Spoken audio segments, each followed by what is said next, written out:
Bonjour à tous et bienvenue dans le Grand JT des territoires sur vos chaînes locales et régionales et sur TV5 Monde.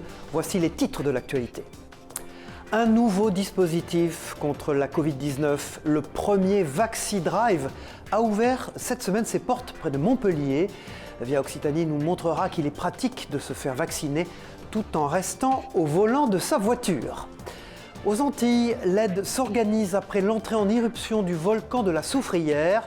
Sur la petite île de Saint-Vincent et les Grenadines, près de la Martinique, des milliers d'habitants ont dû évacuer leur logement. Les précisions dans ce journal avec la rédaction de Via ATV sur place. Un cadeau prestigieux pour le prince Albert de Monaco. Le souverain ajoute la Formule 1 de 2019 du pilote Charles Leclerc à sa collection personnelle. Et la rédaction de Monaco Info a pu assister à cette donation exceptionnelle. Enfin, à la fin de ce grand JT des territoires, nous nous détendrons avec une nouvelle méthode venue du Japon, le bain de forêt. Le premier site a été labellisé en Gironde, découverte avec la rédaction de TV7, la chaîne du groupe Sud-Ouest. Se faire vacciner sans sortir de sa voiture, c'est le premier titre de ce journal. C'est le concept prometteur aussi du tout premier VaxiDrive, ouvert cette semaine près de Montpellier. Très pratique, ce nouveau dispositif doit permettre d'accélérer la campagne de vaccination. La prise de rendez-vous ne change pas et se fait toujours sur Internet. Écoutez les précisions avec ce reportage de Patrick Mallet de Via Occitanie sur place.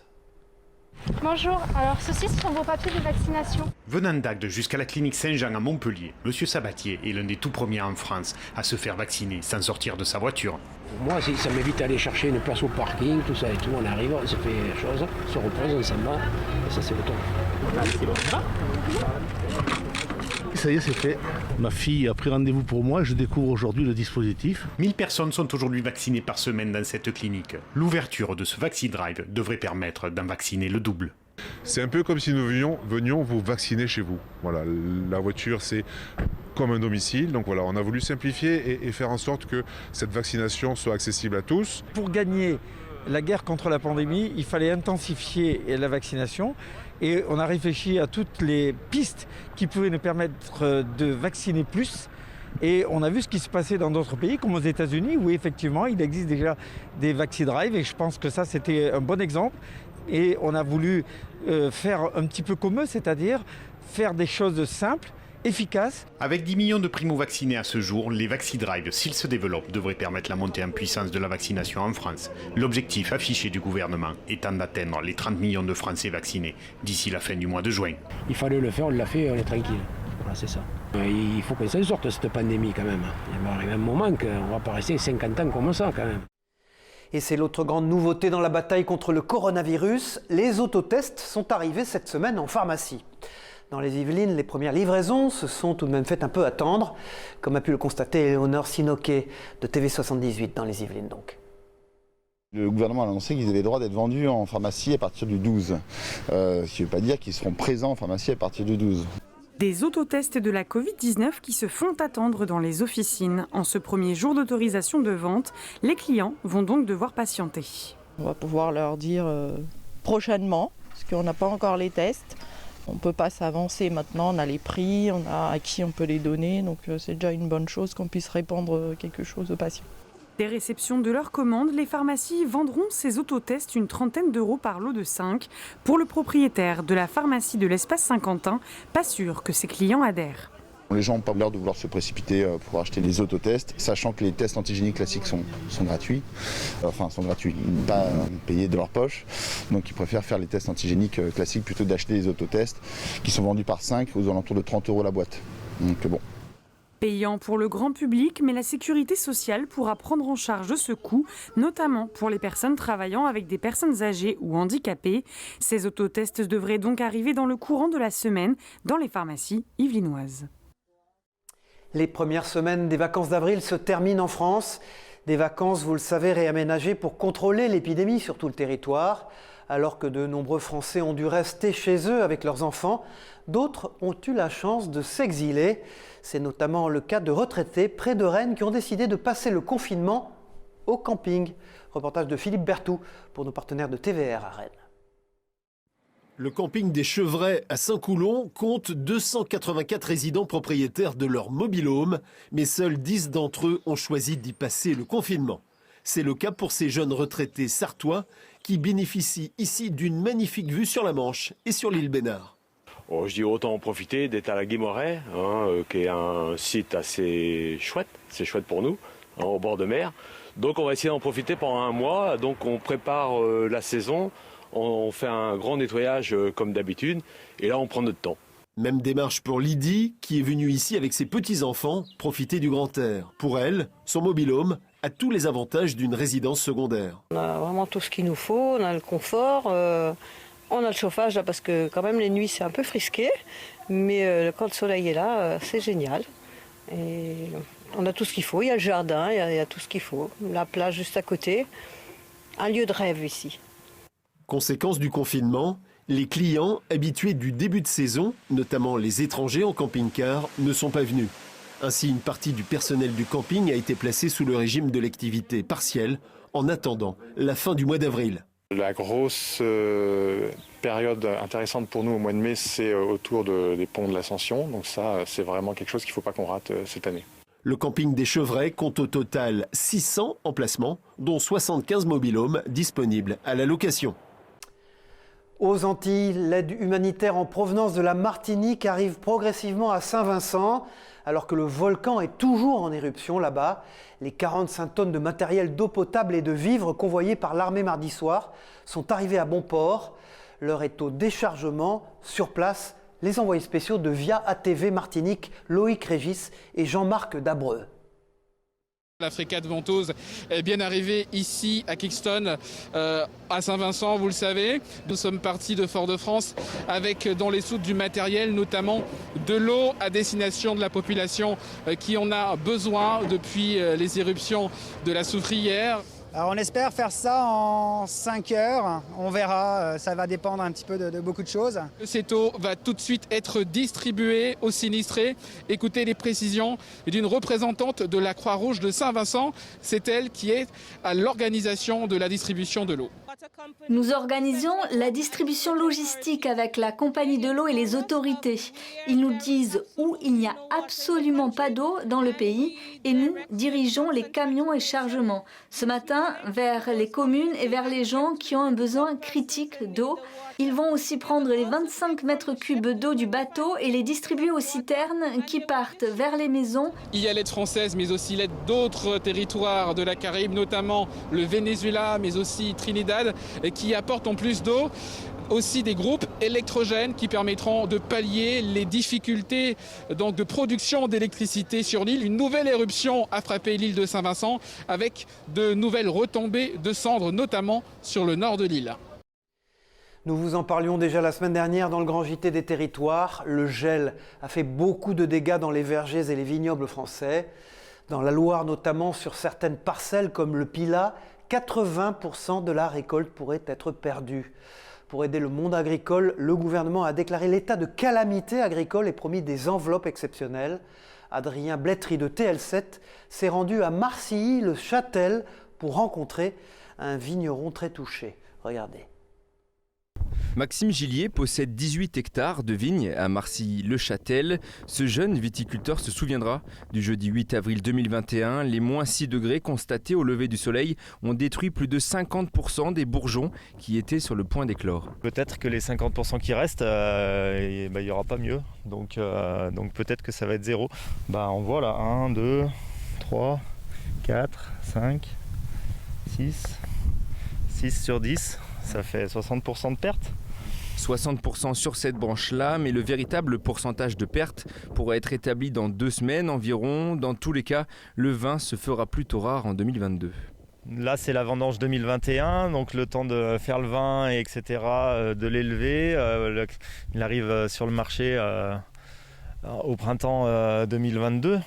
Donc les gens ont plus en tête cet épisode de gel et comprennent pas qu'il n'y ait pas de vin à ce moment-là. Donc la perte, elle est commerciale aussi en fait. Le gouvernement a activé le régime de calamité agricole pour soutenir toutes les cultures, mais les subventions qui seront versées ne semblent pas totalement satisfaire les viticulteurs. Pour ceux qui vont pouvoir acheter du raisin ou ou pour les autres cultures, c'est bien d'être classé. Après, nous en vigne, je crois que le gel il est général, donc ça va être difficile pour tout le monde. Et la situation semble très délicate dans toute la Loire. Plusieurs viticulteurs du département pensent déjà à réduire fortement le nombre de saisonniers pour les prochaines vendanges. Une autre inquiétude à présent, celle des taxis et des VTC français près de la frontière suisse. Ils s'opposent depuis quelques jours au durcissement de leur possibilité de circuler sur le canton de Genève notamment. Une directive limite en effet leurs activités à 90 jours par an et les oblige à déclarer 8 jours au préalable les courses effectuées sur tout le territoire suisse. Une obligation légale impossible à respecter pour certaines courses selon eux. Pour se faire entendre, ils ont occasionné des dizaines de kilomètres de bouchons aux abords des 4 principales douanes franco-genevoises. Des images de nos partenaires locaux de 8 Mont-Blanc sur place. Des images rares maintenant dans ce grand JT des territoires avec la force Barkhane de l'armée française qui poursuit sa mission au Mali. Une mission souvent contestée ces derniers temps quant à son coût financier et humain. Des soldats du 1er régiment de tirailleurs d'Épinal viennent d'ailleurs de faire leur retour dans les Vosges après 4 mois d'une mission marquée par une attaque terroriste qui a blessé en janvier dernier 9 soldats spinaliens. Une équipe de Via Vosges a rencontré le chef de corps et quelques tirailleurs. Reportage de Thierry Lasson et de Denis Lequesne. Le caporal-chef Dylan fait partie des 9 tirailleurs d'Épinal qui ont été dans le cadre de l'opération Barkhane, blessés le 8 janvier dernier au Mali lors d'une attaque terroriste au véhicule piégé contre un convoi franco-malien. L'adrénaline prend le dessus, donc on essaye de rester vif, on essaye de rester lucide, et puis on fait ce qu'on a à faire au mieux. On y pense encore après, on ne peut pas dire le contraire. S'ils ne s'étaient pas interposés avec leur véhicule blindé de combat d'infanterie entre le véhicule suicide et le reste du convoi, il y aurait eu très probablement plusieurs morts. Crise sanitaire oblige, pas de cérémonie, mais une délégation était reçue ce vendredi matin à l'hôtel de ville d'Épinal. Une manière de marquer symboliquement l'attachement historique de la Cité des Images à son régiment et le retour de ce dernier après 4 mois d'une mission exigeante de par les conditions climatiques et géographiques et le rôle à tenir socialement, économiquement auprès de la population africaine, la formation de l'armée malienne et la lutte de chaque jour contre des groupuscules islamistes. Nous sommes très fiers, oui, d'avoir démantelé 3 ateliers de confection d'engins explosifs improvisés qui, vous savez, demeurent la menace principale au Mali. Sous le commandement du colonel Vouillou, le groupement tactique Désert Lamy, une force de frappe de 800 hommes, dont les 2 tiers sont tirailleurs, basée à Gossi, à environ 400 km de Tombouctou et pas très loin d'Ombori, la région où s'est déroulée l'attaque. Elle est vitale sur le terrain, la logistique, armes, véhicules, matériels et denrées alimentaires. À titre d'exemple, 9 litres d'eau par jour sont nécessaires par militaire. Aucun nouveau départ n'est programmé à l'heure actuelle pour le premier Air Tir qui va participer aux missions Sentinelle dans le cadre de Vigipirate renforcé. Le régiment qui espère pouvoir organiser une véritable cérémonie officielle de retour le 7 mai prochain si les conditions sanitaires le permettent. Et puis, c'est l'une des conséquences malheureuses de la période actuelle. Les violences conjugales ont explosé au cours des divers confinements. Et au-delà de la nécessaire répression, tout l'enjeu est d'éviter la récidive. À Nantes, comme vous pouvez le voir sur ces images, des stages de responsabilisation sont organisés pour les auteurs de violences conjugales. Des intervenants socio-judiciaires les encadrent pour leur rappeler la loi. Des images de nos partenaires de Télé Nantes sur place. L'économie à présent dans nos régions avec Michel Picot. Bonjour Michel, cette semaine nous partons à Dax pour découvrir une manufacture. Elle s'appelle la manufacture Castex et cette PME qui confectionne depuis plus de 150 ans des couettes haut de gamme a fait le choix aujourd'hui de vendre uniquement sur Internet. Bonjour Cyril. Bonjour à tous. Fêter son 150e anniversaire en 2020 était compliqué. La manufacture Castex a donc décidé de célébrer dignement cet anniversaire cette année, en 2021. Spécialiste des plumes et des duvets, l'entreprise familiale implantée à Dax depuis 1870, 5 générations à la tête d'ailleurs, confectionne des couettes, édredons, oreillers et traversins. Et quand on est installé dans le sud-ouest de la France, au cœur de la plus grande région d'élevage de canards d'Europe, eh bien Castex utilise naturellement également les plumes et duvets souples produits localement pour élaborer ses propres produits. Nous sommes donc ici sur du circuit court et l'entreprise vend en direct depuis sa boutique en ligne. Ils ont arrêté de fournir les grands acteurs du secteur, pas assez rentables pour des produits haut de gamme. Toutefois, en supprimant les intermédiaires, ils ont des prix d'usine et restent donc très compétitifs. C'est audacieux car le marché de la couette est très concurrentiel. Et ce qui est remarquable dans cette entreprise, c'est sa formidable agilité. En 1870, ils traitaient déjà le duvet, mais sans faire de couette. 100 ans plus tard, dans les années 80, c'est le boom de la couette en France qui débarque en force et chasse nos bonnes vieilles couvertures. Aujourd'hui, sachant que nous sommes tous sensibles à la qualité de notre sommeil, en même temps, nous passons un tiers de notre temps au lit, eh bien, ils surfent sur le haut de gamme à prix d'usine, c'est bien vu. Alors, je vous entends d'ici, comment se démarquer quand on porte le même nom que le Premier ministre français ? Pour ses 150 ans, la manufacture Alphonse Castex, c'est son vrai nom, s'est trouvé un nouveau slogan, la plume, le sommeil, l'essentiel. Merci Michel Picot, rendez-vous dans un prochain Grand JT des Territoires pour Éco-Région. Tout à fait autre chose dans l'actualité maintenant, je vous le disais dans les titres de ce journal. La première Formule 1 Ferrari de Charles Leclerc a rejoint la collection du prince Albert de Monaco. L'occasion pour le pilote monégasque de marquer l'événement avec la visite du souverain. Un reportage princier de Vanessa Dessy et de Lionel Bernardi pour Monaco Info. Regardez. C'est au petit matin, dans la plus grande discrétion, que l'opération a été menée avec précision. Une livraison spéciale est arrivée à la collection de voitures de son Altesse Sérénissime le Prince de Monaco. La Ferrari SF90, pilotée par Charles Leclerc lors de la saison 2019, a élu domicile officiellement aux terrasses de Fontvieille. En fait, Charles Leclerc est venu pendant les fêtes de Noël à notre exposition Antoine le Pilote et c'est à ce moment-là qu'il m'a dit qu'une de ses voitures allait lui être donnée. Donc il m'a demandé est-ce qu'il serait possible d'envisager de la mettre dans la collection de voitures de son Altesse Sérénissime le Prince de Monaco. Engagé par la Scuderia Ferrari, Charles Leclerc réalise 2 victoires et 10 podiums avec cette Formule 1. Il est le pilote ayant réalisé le plus grand nombre de pole positions en 2019. Pour le Monégasque, l'arrivée de sa monoplace en principauté évoque une vive émotion. J'ai exaucé tous mes rêves en fait avec cette F1. Pas tous, mais presque. Première victoire en Formule 1, première fois en tant que pilote Ferrari. À la fin des années 50, le prince Régnier III, passionné d'automobile, débute sa collection de voitures anciennes. Au fil des années et des acquisitions, la collection s'agrandit. C'est pourquoi aujourd'hui, cette Formule 1 trouve naturellement sa place. C'est formidable qu'elle puisse rejoindre la collection et qu'on continue dans cette thématique. La collection de voitures de son Altesse Sérénissime le Prince de Monaco est actuellement fermée au public. À noter donc que dès la réouverture, les visiteurs auront l'opportunité d'approcher cette Formule 1 qui ouvre un nouveau chapitre de l'histoire automobile en principauté. Voilà, mais ceux-là vont beaucoup moins vite qu'une Formule 1, mais n'en sont pas moins utiles. En Normandie, vous allez le voir, la SNCF s'engage aux côtés des régions pour sortir du diesel d'ici 2035. Depuis le 6 avril, 15 trains quotidiens entre Paris et Granville carburent, non pas au pétrole, mais au colza. L'explication avec ce reportage d'Éric Terrier-Hermann pour LCN, la chaîne normande. C'est une première en France. Le train Paris-Granville va rouler au biocarburant à base de colza et se passer du diesel. Une expérimentation de 3 mois lancée avec la région Normandie, propriétaire des rames. Une solution qui permet de réduire de façon importante les émissions de gaz à effet de serre, explique la SNCF. La graine de colza est à la fois riche en huile et riche en protéines. Cette caractéristique permet de produire à la fois des tourteaux pour l'alimentation animale, de l'huile alimentaire et des biocarburants. La flotte des 15 régiolistes nomades a été retenue pour ce test grandeur nature qui durera jusqu'en juin 2021. Une expérimentation qui permet d'évaluer l'impact de ce carburant alternatif durable sur le matériel et son utilisation. Donc aujourd'hui, on a identifié 0 impact sur la maintenance, c'est-à-dire que les rames vont continuer à circuler tel que c'est prévu au niveau de la trame de maintenance. On aura un suivi beaucoup plus poussé en termes d'analyse et de comportement du moteur diesel. Plusieurs projets d'innovation sont en cours pour baisser d'1 tiers l'empreinte carbone des passagers. Même économiquement, j'ai l'impression que c'est une meilleure solution d'utiliser un carburant un peu plus local qui vient de l'agriculture. Le B100 pourrait être une solution transitoire. Il nous permettrait de sortir à très court terme des énergies fossiles le matériel roulant existant, avant l'arrivée de nouvelles technologies comme le train hybride, le train à batterie ou le train à hydrogène.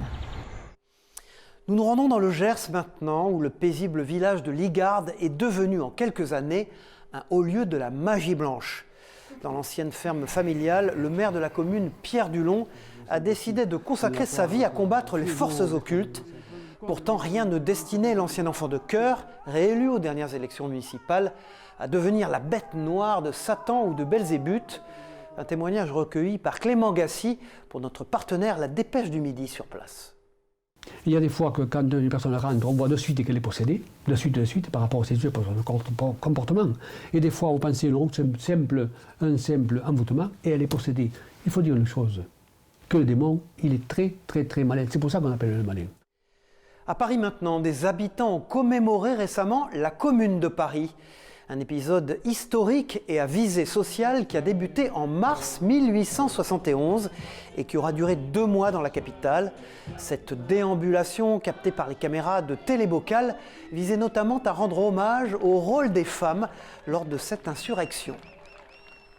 Et une autre page de l'histoire dans ce grand JT des territoires, à Limoges, cela se passe, une ville créative de l'UNESCO, où la commune est au service du chemin de Saint-Jacques-de-Compostelle.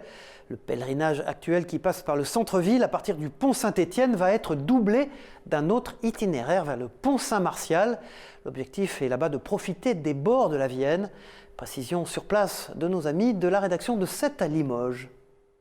Un des chemins de Saint-Jacques-de-Compostelle traverse le centre-ville de Limoges. En mai, un nouvel itinéraire sera proposé, balisé par des coquilles en porcelaine jaune et bleue. C'est un petit trésor dans ce carton, monsieur Pivif. Moi, je ne sais pas si c'est un trésor, mais c'est un travail par rapport au chemin de Compostelle et ça a toujours un côté très intéressant. Cette idée, en fait, elle a démarré par l'association en elle-même qui nous a contactés et qui souhaitait en effet pouvoir développer davantage les affluences dans la ville de Limoges à travers ce chemin de Saint-Jacques. Très joli passage que nous avons actuellement, mais aussi de l'utilité et de l'importance peut-être d'avoir un autre itinéraire, justement qui permettait d'avoir un autre aspect touristique. L'itinéraire proposera un cheminement sur les bords de Vienne, au pied de la cathédrale Saint-Étienne. Le repère du chemin centre-ville reste la coquille en métal, mais passons à l'atelier du porcelainier pour la nouvelle version. Ça, c'est réellement l'original. C'est le modèle, c'est ce qui a servi réellement à faire le moule pour pouvoir tirer les premières pièces en porcelaine. Et là, on devrait voir apparaître la coquille en porcelaine. Actuellement en phase de décor, les coquilles devraient être posées dans le courant du mois de mai prochain. Et sur la commune de l'Île-Rousse en Corse, des fouilles archéologiques portées par les services de l'État avec l'Institut national de recherches archéologiques ont permis de mettre à jour une nécropole datant des 3e et 6e siècles de notre ère. Une découverte évidemment rare et historique. Une quarantaine de tombes ont ainsi été trouvées. Les défunts sont inhumés majoritairement dans des amphores provenant de Tunisie. Les détails au micro de Pierre Pasqualini, journaliste de Via Télé Paese pour nous. Ça se rapproche de ce qu'on appelle l'Antiquité tardive, avec des inhumations en amphores, des fosses qui sont aménagées avec des tuiles de tégulé. À l'Île-Rousse, c'est les premiers vestiges archéologiques qui sont retrouvés. Et si nous nous détendions un peu maintenant durant cette période stressante grâce à un bain de forêt? Le Shinrin-yoku, traduit en français par bain de forêt, est une pratique médicinale japonaise, considérée comme une thérapie naturelle contre le stress. Le département de la Gironde a décidé de l'inscrire au programme de ses animations nature. Alors qu'au Japon, une 60aine de bains de forêt existent, la France accueille son premier certifié à Ostens. Reportage de Margarita Gorovin pour la chaîne TV7, la chaîne du groupe Sud-Ouest en Gironde. Écouter, toucher, contempler, éveiller ses sens au contact de la nature. À Ostens, 600 hectares d'arbres et de lacs ont été certifiés comme bains de forêt. C'est une marche lente, sensorielle de 3 heures dans les bois. L'objectif d'un bain de forêt, c'est d'avoir une action de la forêt sur la santé mentale et physique. Mais ici, on est dans un site naturel qui est d'une grande qualité naturaliste, environnementale, de pureté de l'air, de son. Et tout ça, ça concourt à faire de la forêt un lieu thérapeutique pour notre santé. Le site a été validé par l'Institut national de forêt et de médecine. Ses bienfaits sur la santé sont prouvés. Un bain de forêt réduit le stress, surtout en cette période de Covid. Les conditions d'enfermement, de confinement et les menaces sur la santé font qu'on est tenu de se calmer, de rester très serein, d'améliorer notre santé physique en respirant, en prenant des bains de forêt justement, ça peut nous aider. Depuis 3 ans, le service environnement du département de la Gironde travaillait pour inscrire cette pratique au programme de ses animations nature. Ce projet de bain de forêt est né dans le cadre de notre campagne de résilience, de nos politiques environnementales, où effectivement on s'est interrogé sur la place majeure qu'occupe l'arbre à la fois dans notre quotidien, mais aussi dans nos missions, et effectivement l'interdépendance entre la nature et la santé. Les organisateurs prévoient 2 visites guidées par mois. Les bains de forêt sont gratuits, il suffit de s'inscrire sur le site internet du département et se rendre à la forêt d'Ostens. Et des images gourmandes maintenant pour terminer ce grand JT des territoires avec le mois de jeûne du Ramadan qui a commencé ce mardi 13 avril. Un mois de prière et de réflexion pour les musulmans, marqué également par une alimentation particulière et les traditionnelles pâtisseries orientales. À Marseille, makrout, loukoums et cornes de gazelle font déjà saliver. Le mois de Ramadan, qui a lieu une nouvelle fois dans le contexte particulier lié à la pandémie, s'achèvera par l'Aïd el-Filtre, la fête de la rupture du jeûne, qui aura lieu donc le 13 mai. C'est la fin de ce grand JT des territoires. Merci à tous de l'avoir suivi. On se retrouve bien sûr pour une nouvelle édition. À très vite et bon courage à tous.